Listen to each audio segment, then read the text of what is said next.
Willie D Live. I definitely would have to explain the title, right, and why I'm choosing the title. And when I dropped the book, oh yeah, I got a book called Dollars Over Dopamine on the way, and I'm writing it now with Shabazz the OG. So me and Shabazz the OG, we working on this book Shout called out to Spaz. yeah, we working on Dollars Over Dopamine. I'm really excited about that book. So my book series, the music.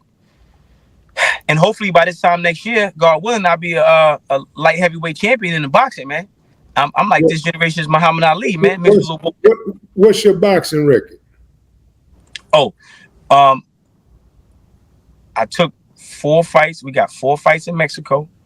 I did 4 fights in Mexico. But I'm about to have my official pro debut. I have 4 fights in Mexico. I won all 4 fights, but I'm about to have my official pro debut here, in America, probably April next year. So So how you gonna be a lightweight champion? What you gonna fight once every 3 weeks or something? well, what you mean? I mean, the current light heavyweight champion right now, the current undisputed light heavyweight champion right now, I believe is like 20 or 21 to 0. That's Artur Beterbiev. He's and he became undisputed in less than 20 fights.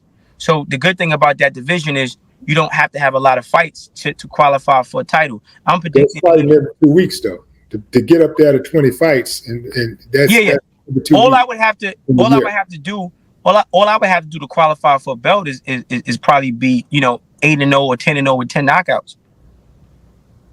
That's it. And then when you combine my notoriety, my marketability, um, it won't be a hard sell for a promoter to promote me and get me a title shot. It's not a deep division. So yeah. Yeah, it's not a deep division, but one thing about it is that like once you become a champion, uh, Well, you know, I'm retiring. That's it.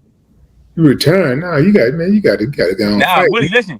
You gotta All I'm fight. doing is I'm making sure that when I write my autobiography, that shit gonna be like this. You heard? So like I'm inspired by from I looked at Arnold Schwarzenegger, right?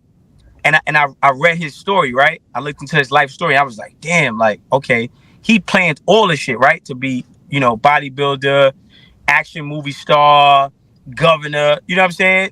Fitness icon, guru, right? So I said to myself, what could be one of the greatest contributions that I contribute to black people?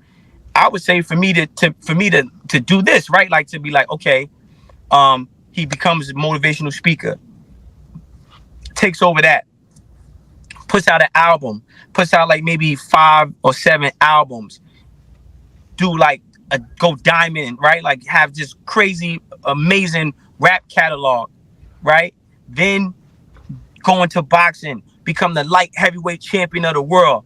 And I'm conscious. I'm talking that black power shit. I'm talking that real, and then I'm knocking jokers out, right? Like, and then light heavyweight champion of the world, and then retire from boxing, get into powerlifting, get the world bench press record, and then after I take over the powerlifting world, go into action because I want to be an action movie star, like a fucking Wesley Snipes. You know what I'm saying? Like I'm 6'2", right?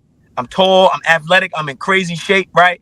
So I can be like a Wesley Snipes. Like a lot of people, they see me on the internet, they think I'm like 5'4". You know what I mean? I don't fucking know, right? And then when people see me in person, like, God damn, I thought you were short. No, motherfucker. You know what I'm saying? I have decent height. So I'm tall enough to be an action star. You know what I mean? So now I become like this action movie star, right?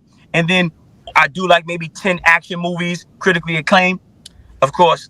And then I go from acting, being this huge action superstar, to a book writer. Now we start dropping all these books.